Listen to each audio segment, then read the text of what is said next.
Hey everybody, it's Medium Brandon Russ. Thanks so much for tuning into this really kind of eye-opening video about Kamala Harris. We're going to take a look at her astrology, and I have to tell you, there's going to be a little bit of a trigger warning with this one.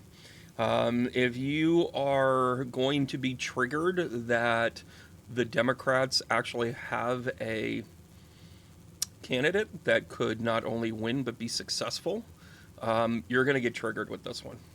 Like, it's going to go bells and whistles. Oh, and by the way, this is where you put down in the comment below how much astrology is the work of blah, blah, blah, and how terrible it is. And by the way, you're going to keep watching, and you're going to comment, and you're going to send me notes and whatever. And don't kill the messenger. This is kind of sort of what change looks like. And I think you guys are going to be really impressed with her as a chart as well. Encapsulating, I'm going to assume that you guys are up on everything in terms of Kamala Harris now becoming the Democratic nominee, Joe Biden stepping down, Donald Trump going after her, blah, blah, blah, all that other crap that goes along with it. But who is Kamala Harris? Well, she was an attorney, and then she became the Attorney General for the state of California, where she spearheaded not only equality measures, but also environmental protection laws. I know, the kryptonite of the Republican Party. Then she went on to become a congressperson, and then she went on to become the vice president candidate along with Joe Biden's presidency. She's been in the White House now for the last 4 years. She has spearheaded many things, and by the way, a lot of the CHIP Act, there's like 3 acts that have been introduced with Biden that she actually did the background on all of that, not only in California, but then when she got to the White House, she refined it from a nationwide standpoint. She's a smart cookie, guys. She is a smart cookie. She knows her stuff, and she is here to stay. When I show you her her astrological chart, this isn't an endorsement, but I'm going to tell you, you're not going to want to cross her. And by the way, that's not a threatening thing. What that is she actually has resolve. She actually has character. You know, she actually has conviction. Not the 34 that Trump has, but she has conviction. I love that joke. Anyways, let's take a look at her chart here. And one of the interesting things, and by the way, I'm sponsoring my own videos. Do you like my Keep Going shirt? Well, you can go to my website and get it right there.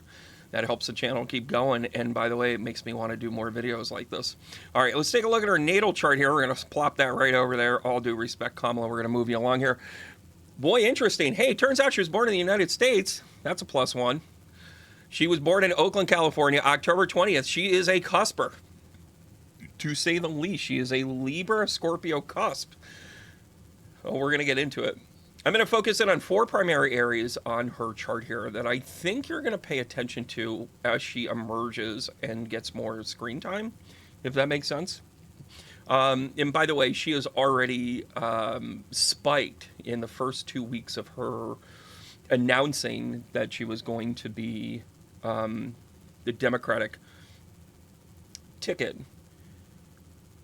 It's incredible. She has the 4th quickest hit rate on the internet, and most of it has been like crap or fake news or whatever it is you want to categorize it.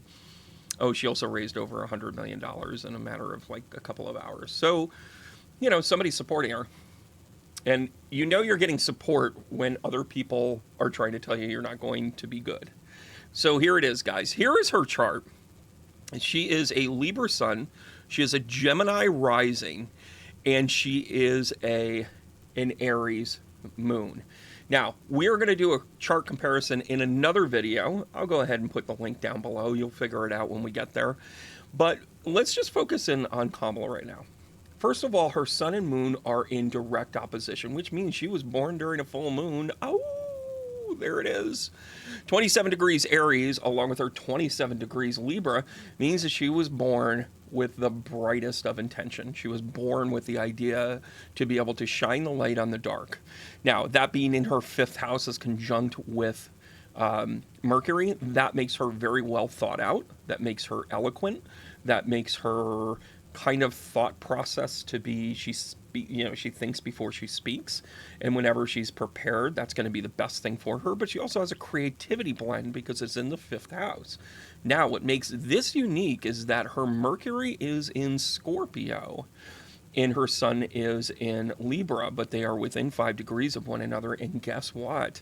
That means that she is able to play both sides of the fence in balance, but then also not to embarrass people.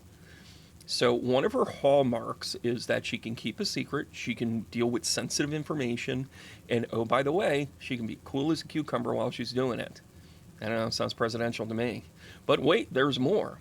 Let's also take a look at her rising here because her rising is sitting right on her north node. Now, what's interesting about people that have their north node on their ascending is that they are traditionally destined to become late bloomers. It also means that it's a tremendous amount of leadership. It is a tremendous amount of a rise to the occasion, not necessarily move down to the occasion. It is also somebody that has a high emotional IQ.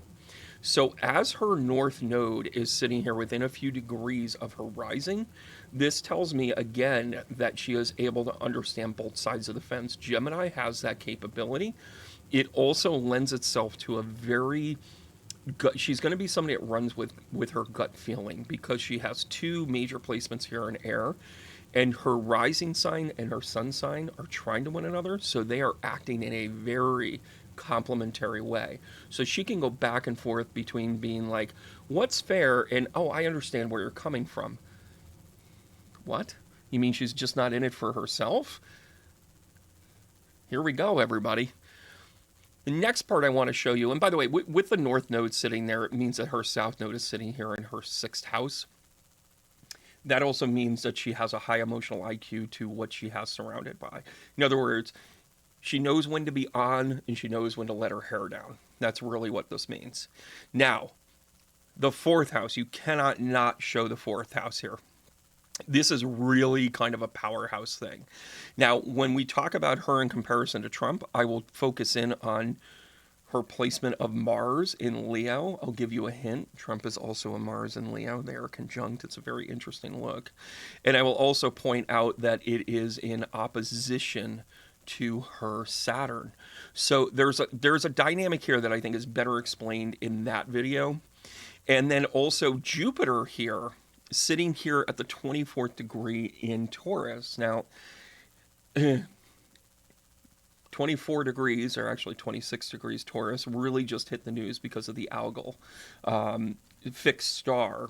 And Jupiter is conjunct to that fixed star. Now, some of you may be saying, well, hey, Jupiter is going to be like a super expansion of the demon star or whatever. The fact that it's Jupiter might actually mean that she's tamed it. Might actually mean that she's the dragon rider, guys. She's the one that can jump on the back of the dragon and be like, here you go. Jupiter is the best conjunct you can have with algal. It is the best situation for a lot of things, and it's sitting in her 12th house, which means that she understands her purpose, her spirituality, her destiny. Ugh, she's got it together, guys. She's got it together. Now, back on the fourth house. And we'll kind of bring this home, and I want you guys to take a look at the other videos that I do with Kamala here. But she has Uranus, Pluto, and Venus in conjunct in her fourth house. First of all, the fourth house is very much the house of family, right? So the house of family is constructing itself as how true you are to your family, to your roots, to your base, to your sacral, understanding the things that have blended you to who you are, right? That is the family conversation here in astrology. Well, the fact that she has Pluto being straddled by Uranus on one side, which, by the way, is a powerful perspective and a deep understanding of purpose. Then you have Pluto in conjunct to Venus, which is a deep understanding of what you find beautiful. Like, you can redefine what beauty is. And by the way, nobody puts baby in a corner. And then you have Uranus conjunct with Venus. Again, you got to leapfrog Pluto here. But this represents the idea that this is an unconventional path. In other words, she's a groundbreaker in a lot of different ways. It also means intense unity. I'll say that again, intense unity. In Kamala Harris's chart lies the combo platter that we have needed as a country for a long time, for a long time.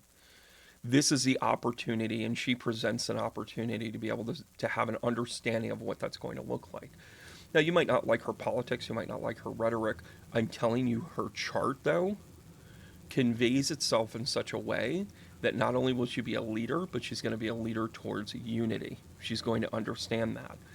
And by the way, people are going to talk about her on a personal level, and they're going to pick apart, how she dated, the mayor of San Francisco and Montel Williams, and, she got married later in life and all those other things.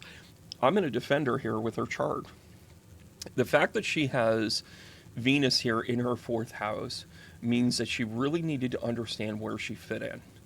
Had she made, and again, I don't know fully her entire personal history. I hear what gets reported on. Shame on me for just paying attention to that. But if she was to marry at a young age and not figure it out, it would have led to a divorce, because she would have been in a position where, hey, I'm trying to do the traditional thing and it doesn't really work, and here you go. Non-traditional love. She's married to a white Jewish man. Anybody else getting this yet? Another thing that they'll pick on her about, and the rumors are just salacious and what have you. Lilith in Sagittarius is a very pleasure-seeking yet understanding where you fit in the healing dynamic of what you need on a personal and a physical level. That sits in her sixth house. That means that she has done things on the down low. That means that she has done things that have served her purpose, and she has not been public about it, and there's no reason to make it public.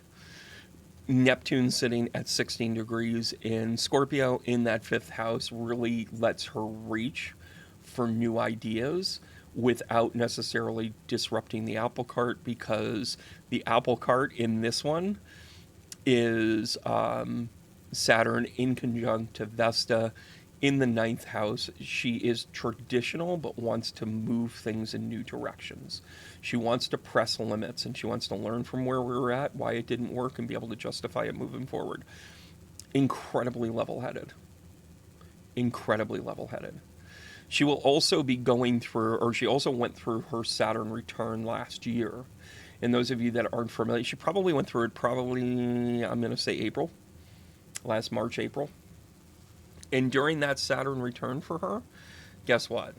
She was able to understand where she was in this world and what she needed to learn. She was smart enough to know what she didn't know. So Saturn moving through a Saturn return in the ninth house means that you're like, okay, I can be naturally curious now and not be offended, and put the ego aside and not be offended when I'm wrong. So Kamala has